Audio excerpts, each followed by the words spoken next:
going to hear from Jay Burns at Seton Hill University, and he's going to talk about comfort equation and beyond that. And I'll turn it over to Jared for exposition. Thank you. Thank you, Brian. So before I get into the talk, if you're following along and you're watching on video, this QR will take you to, and I'll briefly share, bounce back and forth. I always like letting somebody know what kind of a website they're going to launch into so that they do not suspect viruses upon seeing it. So if you follow that link, it's going to take you to my personal web page. If you then click down the side and click on Talks, it will take you to the following. You can then also see then it will eventually come up with the slides that are in this talk, and then it's slowly loading off to the side. And then if you go to then the subpage that's in here, there are a number of different resources that I created for this talk that go into a little bit more detail than what I'm going to have the time to go into, of some different applications of getting down to the nitty-gritty of applying this to a couple of different examples of subjects.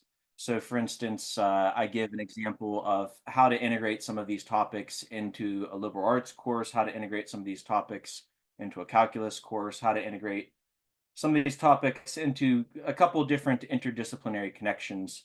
So if you're following along with the QR code, it will take you to all of these resources. I think I have 5 different packets that you can see as handouts, and they're slowly loading off to the side. So I'm going to go back to my main slides. So that's just so that people know what kind of resource I'm providing, so they don't wonder what it is that they're going to have pop up if they just follow the link. So continuing on, we should hopefully have now the slides showing back again. So one of the things that I at least found as an experience, and I've heard from a lot of different people, is that you get this experience of where you graduate having defended a PhD, you're put out into the world, and either early in your career or later on in your career, you're eventually asked to do something that's a little bit outside of your comfort zone. And the exact parameters of what counts as outside of your comfort zone really depends upon the particulars of your background, your education, and exactly how focused in specialization you were through your graduate years. And what I'll say is my personal experience is that I've taught anything from general liberal arts courses into finance courses, into theory courses, into numerical analysis, differential equations, courses for MBA. And it's because so to quote my PhD advisor, once you have a PhD, you have proved to the world that you're capable of research, and then it's up to you where you continue from there. And so as a result, that means that you might find yourself then being asked to do something that some administrator believes is connected to your work, and potentially the necessities of your institution requires that you are the most capable person. And so what do you do in this situation where you are suddenly an expert in something that you truly are not an expert in? And that's what this talk is aimed at, is helping you to bridge that gap into the potential unknowns. So for starters, we need to not lie about the situation, which is that it's completely normal to feel overwhelmed. It's completely normal to, in fact, recognize that you are entering a realm of chaos. And that is that you're going to be trying to intentionally grow as both an educator and as a scholar. And what I would encourage is that interdisciplinary work allows you to break free from disciplinary constraints, not just in terms of what you're teaching, but it actually also does make you a better researcher in your core field. The kinds of connections and possibilities that arise, and I'll give some little mini examples as we go along, are endless. And it's something that I would encourage people to do. And as I then in my role as a dean, as I then mentor young faculty, this is something that I encourage them, is to, as much as they can, play around with this idea of trying to branch out. So some of the benefits include that when you're teaching outside your field, it encourages personal and professional growth. Interdisciplinary teaching also develops deeper insights. The things that you knew before, you end up knowing in deeper ways. And it also enhances your research potential. So I'll give some examples. Through teaching different finance and economics topics, it led me to revelations in my core field of research, which is in functional analysis, which ended up being quite beneficial in some of the results I was able to get. I was able to find applications of various equation solutions that I did not know existed, and it led to conclusions in my own work. And these are the kinds of results that you hear about for the people who are polymaths. Is that these kinds of multiple connections allow us to really grow in meaningful ways. So, furthermore, I'm going to specifically recommend that rather than just imagining things as interdisciplinary work, I'm going to suggest that we develop the mind frame of what is called transdisciplinary. And the idea of transdisciplinary, and I'm going to give a preface that it is sometimes defined as the inclusion of non-academic stakeholders into the academic realm. That's not the definition I'm going with. Rather, what I'm going to be continuing in there is it's actually the standard definition of transdisciplinary method is that we're going to be imagining transdisciplinarity as intellectual fusion. So you're not abandoning all of the mathematical or logical or whether you come from a numerical or differential equations background or whatever it is, you're not abandoning any of that for the sake of the subject that you're moving towards, but rather you're going to carry over all of the strengths of what you have done into then this new field. And I think far too often people attempt to approach a new topic as if they have to start from scratch. And it would seem obvious that you shouldn't, but nothing is obvious until you state it as a definition. So transdisciplinarity encourages us to confront complexity and uncertainty by using the strengths we already have. And of course, we know that the prefix trans indicates that transdisciplinary science concerns what is at once common to all disciplines. So there's kind of like a higher lifting you can imagine. So there's a certain amount of logical skills that should apply to all subjects. And yet, sadly, in this world, and I will tell you, it doesn't take a whole lot of investigating, there's not a whole lot of logic that's actually utilized. And as those who are within the mathematical sciences, we have the unique opportunity to export our method of thinking into other subjects. And of course, we know that this is where some of the greatest breakthroughs in economic theory, social science theory, et cetera, have come from, is from the application of these methodologies into those fields. And so the idea is to really allow yourself to believe that you have the expert skills needed to make these kinds of transitions. So the analogy I like to give people is you kind of imagine that transdisciplinarity is, and I like to label it as the functional analysis of learning. And that's because functional analysis's goal is to be able to lift things to a larger knowledge area, to be able to apply it to structures that are still there. And I use that analogy to then be able to say, and hopefully enough people in this audience would get what functional analysis is to catch the reference of that I'm saying, lift the subject that you're trying to move to towards the higher subjects of a logical structured approach and aim at that for how you're going to teach it. And from that approach, you're going to find that you, in fact, are far more ready to teach it than you think. So I'll give an example then that's a specific example. So there was a course that I was asked to teach early in my career, which is called Senior Integrative Seminar. And it's a general liberal arts course. It is not a math course. And I was not teaching mathematicians, and I was not teaching data scientists. Data science is my primary teaching field when I actually get to teach in my job. I was not teaching the people who are core to my subject. I was teaching general students across the university. And so at first that seems like a very daunting task to all of a sudden be teaching this course of where the goal of the course is to have students reflectively right on their time at the university in meeting the goals of a liberal arts education. Sounds as if I would be entirely unqualified to teach it based upon a PhD in mathematics. And what I will tell you is that it truly isn't. And that's because what I did is that I approached the course as I would approach any math course. I came up with very structured assignments with easy rubrics to follow, and I quantized everything. And as a result, the students had a far more methodical mathematical approach to reflective writing than they probably have ever had in their entire lives. Uh, and at the same time, by my reading their assignments, I got to grow both as an educator and as a person in learning I, uh, how would I have a, music major answer something that I have written of where they're trying to quantize their experience of education? How would I have an art major quantize their experience of education? And at the same time, trying to balance giving them the freedom to authentically be who they are.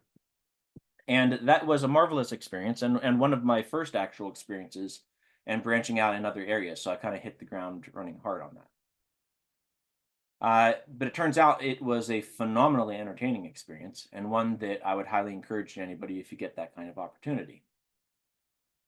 So it then raises the general question, okay, well, so shouldn't we be able to apply math to any subject? And of course, the answer is yes. It's that the very same mathematical reasoning that allows us to be able to commit proofs, create argumentations of system solutions, is the very same thing that allows us to be able to create an organization and structure in absolutely any field. Because math at its core is simply logic, and that's what we should be applying. And I will say, as people within the mathematical sciences, our need for patterns doesn't need to go unanswered as we teach these courses, because that's often what I would say is an experience that the students may not have necessarily gotten in those courses. So not only are you giving yourself an opportunity to grow by teaching in those subjects, but you're also giving the students an opportunity to grow from getting a new authentic teaching experience. And of course, we know that we can use, whether it be differential equations or whether we apply numerical analysis or whether we apply non-Newtonian calculi to things like social phenomenon, these are all things that are natural extensions. And that's what I would primarily encourage is it does not require as much searching as you would think. And so far, you could say in a manner that all I'm doing is encouraging to be the person that you actually already are. You're more fit for this than you may at first think. Now, that raises then, of course, the question, how do you actually go about into the nitty-gritty, connecting math to non-math fields? Well, there's a reason why mathematics is featured so heavily historically within the liberal arts for such a long time. And it's because it is an approach to interpreting the world. It's also a methodology of expression. And for that reason, it has been at the core of liberal arts since at least the medieval times, but we know that that definitely goes back also to the Greek period and the classical period and many, many societies before that. So, of course, we know that whether it be geometry and symmetry, it gives you a method of being able to interact with art majors through setting up the relationships of Renaissance painters like Leonardo da Vinci and Michelangelo, who used mathematical principles such as symmetry, proportion, geometry. And of course, we should also understand that the idea of the golden ratio has been prominent throughout art for a very long time, thousands of years. We also understand that the idea of linear perspective also appears very much within art, and the convergence of parallel lines to a single vanishing point is one of the cores of many things when it comes to landscape and other types of portraits. So again, these ideas don't require vast searching, but you're not in any way creating a redundancy in if you have to interact with students in these majors, or even if you're trying to create a general liberal arts course that's a math course for non-majors. These are not opportunities that you should think are that the students are already familiar with, and that there's no point to teaching. And that's because the reality is that you have an opportunity to go into more depth than somebody who is a specialist in art. Additionally, we have that of course, you can cover things such as logical structures and dialogue. Certainly, there's a lot of formal structure and poetry that gives you an opportunity to present. But also, there's a lot of usage of rhetorical logic and persuasion in things such as Shakespeare's plays and many other plays that you can find. And so these are ready-made examples of being able to present mathematical argumentation in a format that might be easily adopted by students who might not expect it to be found there. I would say that music is probably the one that people understand is an easy one to include mathematics in. And one of the things that is very easy, of course, is the general idea of rhythm and timing. Drum circle diagrams is another thing that's extremely easy to set up if you're looking to try to build a bridge to music. And then also, of course, then different ratios and relationships and note pitches dating back to Pythagoras is an easy one as well. So when it comes, of course, to then relating math to things like nature and architecture, fractals are one of the best ways of being able to set up this relationship, particularly if you want to go an incredibly easy one of setting up this relationship is if you look up the work of Escher. But we can also do things like finding things in pine cones and et cetera, et cetera. So there are very easy, long-standing connections, and none of this is revelatory, hopefully, to anyone. But the idea is that you have these fixed points by which you can connect to the person that is your target audience for these classes, and it oftentimes creates also something where if you begin your lecture design in these things that are so well rooted in the mathematical sciences, it makes it much easier to then branch out into the other subjects that you're less familiar with. Because once you have that connection point, you yourself will have an easier time of covering the subjects. So, of course, we know that then economics is an easy one to make connections to, whether it be linear programming or game theory. Both of them are abundant in connections to mathematics. And of course, we hopefully realize that economics would not work were it not for calculus. So that's an easy one as well. But one of then the practical suggestions I would have for creating a transdisciplinary approach is to truly try to collaborate with colleagues.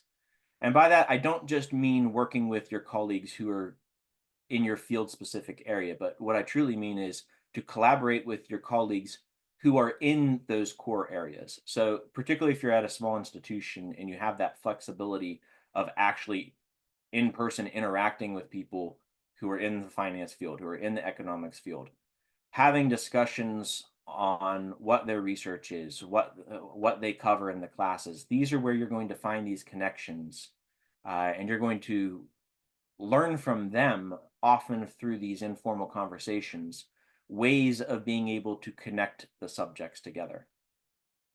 And so really what I'm saying is leverage your colleagues' expertise, and you're gonna end up with mutual learning. And the big thing then that I would encourage is we are probably a group of individuals who enjoy theory far more than the average citizen. So at the end of the day, it is very important to relate the content to their world. And students are more likely to retain this information when it relates to their own experiences. And so tying the course content as often as possible to the student's background and future career paths is one of the greatest ways of also, in addition to creating a successful course, also maintaining acceptable student evaluations, which many people are concerned about early in their career. So one of the best ways of being able to make it so that it's a more interesting experience is to really make sure that you're maintaining active learning. And that's really where I would encourage, particularly in courses where you're branching outside of your comfort zone, is to use group project, case studies, and discussion. And it's because it's in addition to allowing the students to self-teach as much as possible in these areas where you're less familiar, it's also going to increase the rate at which you learn. So my website has examples of where I get more specific, and I would encourage you to check that out. As I mentioned, if you formally build bridges with other subjects, other departments, you're going to be able to build relationship with colleagues of where, as you're actually designing the course, you're going to be able to leverage a lot of help. And oftentimes this allows small departments to be more impactful.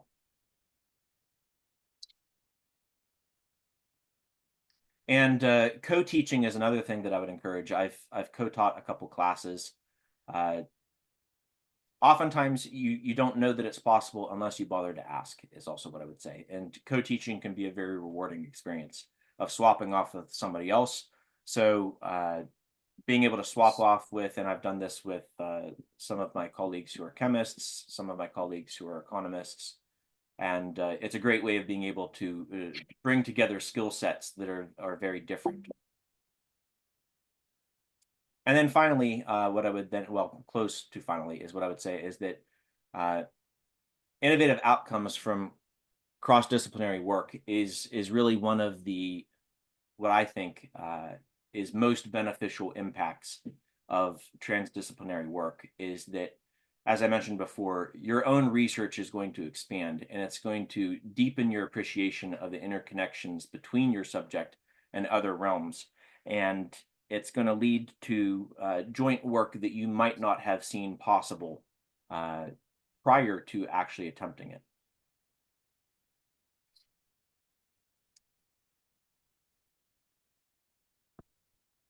So I'm going to get close to wrapping up because I think we're coming down to our closing time. What I would encourage is embrace the uncertainty that you are going to experience it by stretching yourself. And even if it's just stretching yourself to teaching a class you have not taught before, that's that one step away. It may not be that you're teaching a finance course as a differential geometer, or teaching a finance course as a person who works in algebraic theory. But it might be that you're teaching something that's just a slightly different version of a mathematical science. Do it, is what I would say, and embrace that uncertainty. And the more that you do that, the more both you and your students are going to grow, because you're going to have the opportunity to be able to give them a perspective of that subject they may not have otherwise. And finally, as key takeaways, be adaptable, embrace new ideas, engage with students across disciplines.